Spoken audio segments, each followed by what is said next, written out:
কেনিয়ার নাইরোবি থেকে প্রায় 70-80 কিলোমিটার দূরে নাইভাসা একটা সিটিতে আসছি।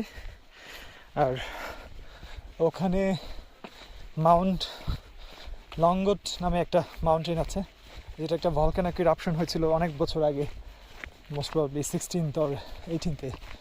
I am not quite sure, খুব একটা স্টাডি করা হয় নাই। সো এখন যাচ্ছি, ওই পাহাড়টা হাইকিং করব। বেশ কিছু রিকমেন্ডেশন ছিল, অনেকে রিকমেন্ড করছে, যেটা বেশ সুন্দর, চমৎকার। ঘন্টা তিনেকের হাইকিং, তিন হয়তো 4 থেকে 5 ঘন্টা লাগবে ম্যাক্সিমাম।